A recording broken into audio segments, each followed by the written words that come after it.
So, motorcycle gloves, and namely the MRT gloves that I've been using for just over 18 months now. I thought I would show you how they've fared up in those 18 months compared to a new pair, and I thought I'd also quickly show you the other ones that are available from MRT. Remember, with the code above, you can get 5% off of all of these gloves, not these ones.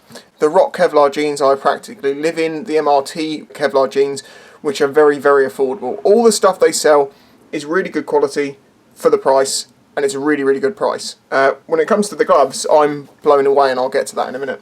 The reason these ones are here, these are my Nox Handroids, is to show that I have decent gloves, okay? This is a £200 pair of gloves, and I have these to use, but I still find myself using these all the time. In the past, I used to be a huge fan of the Alpiestar SP-1s, and found that through successive pairs, the quality was going down and down and down, and they were barely lasting 2 seasons.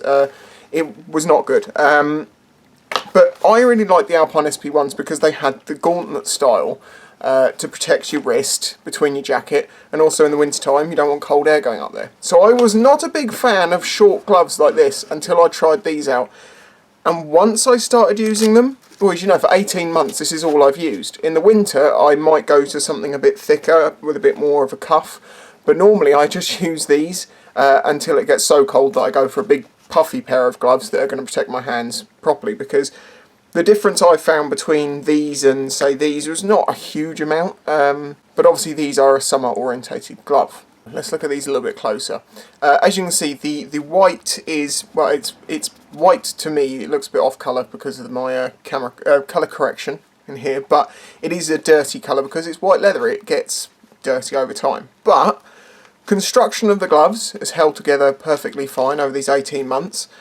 This fluffiness on the finger, which occurs because you undo this like that, and it sticks to this, and then it pulls. After a while it stops sticking. Okay, it's not actually sticking, a little bit, but not much. It will stop doing that. I was concerned that was going to compromise the strength of the glove.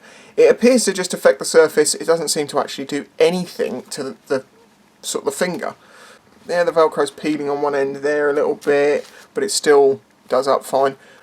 I am, for the cost of these gloves, which I think it's less than £40, it's unbelievable how well they've done, considering the £120 Alpine SP-1s, depending on where you get them from, you get a different price, so I've paid anything between about 80 and 120. These are amazing. As I say, I have other glove options here, but I always find myself going for these. So let's just compare them to a brand new pair. These are in blue, matching quite well with my DRZ. Focus. Right, so as you can see, the side of the finger, it was smooth to start with, but it ends up being fluffy. It's not a lot you can do about that, apart from making sure that you don't grab it like this and rake it on this Velcro part here. It's something they do, it's an honest review, but as I say, it hasn't actually affected anything, particularly with the glove. They feel quite stiff compared to what these feel. These are, I mean, I think you could probably tell. So the new ones stay flat, the old ones are floppy, but it's because they've given to my hands. The feedback I get with these gloves is great. That's one of the reasons I use them. They're not too thick, they're not too padded, and I can twist my wrist nice and easily because my jacket would end naturally like there, and that's that. I've come to accept the little gap here that if I have a crash here it might get scratched up. I've come to accept that because it's just part of having the short gloves. But as I say, I like using these gloves so much that for that little bit of wrist, I'm not too fussed. I've come to just accept it. As I said before, these aren't the most armoured gloves in the world. These are very much just leather. There's some plastic sort of protectors just over your knuckles and your fingertips. There is ventilation up here. So they aren't an ideal winter glove because they do let air in.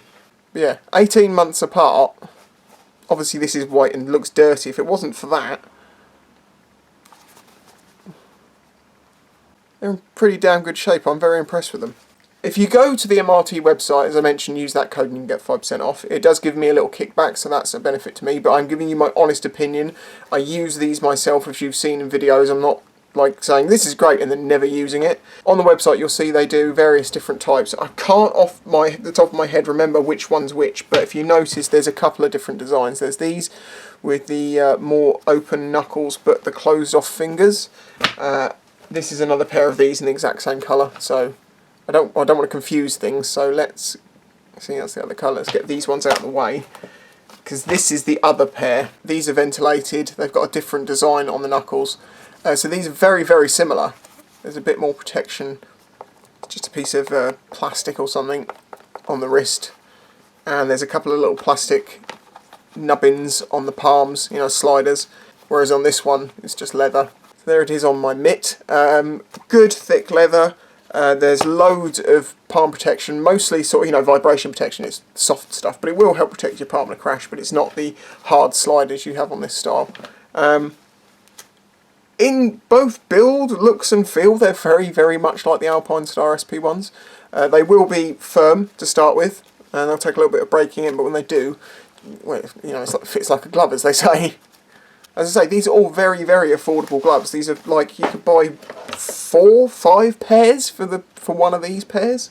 So there's the 3 styles they do. You can find those on the website. They come in various different colours. Some are sometimes out of stock. I can't tell you when stock's going to come in. That's something you need to ask them.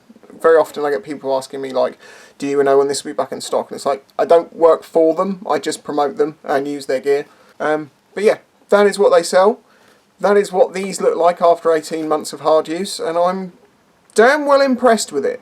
As I say, if you fancy trying a pair of these gloves, or the MRT Jeans, or the RHOK Jeans, go to theriderteam.com, use the code that is on your screen now. I think it's like extra 5-spice110, something like that.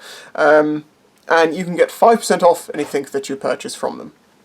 If you found this video useful, please leave a like. I know it's very difficult to know when you go into a shop and you see all these hundreds of different brands of the mid-range price stuff, and you just don't know if it's going to be any good or not. Well, not many people are going to do long-term testing on some of the cheaper stuff because it takes so long to do, but there is what I can tell you about the MRT ones. If you enjoyed this video, I make lots of other different motorcycle related content, including motor vlogs, building stuff, maintenance, all sorts. And I even have videos for new riders, playlists and things. Check out my channel. Subscribe to the channel, hit the notification bell so you actually get my videos. And if you really like the content, then maybe consider joining my Patreon. Huge thanks to my patrons for helping support this channel. I think that's all I need to cover. Thanks for watching. Catch you next time. Bye bye. If you enjoyed this video and the other content on the channel, please consider following the links in the description to show your support.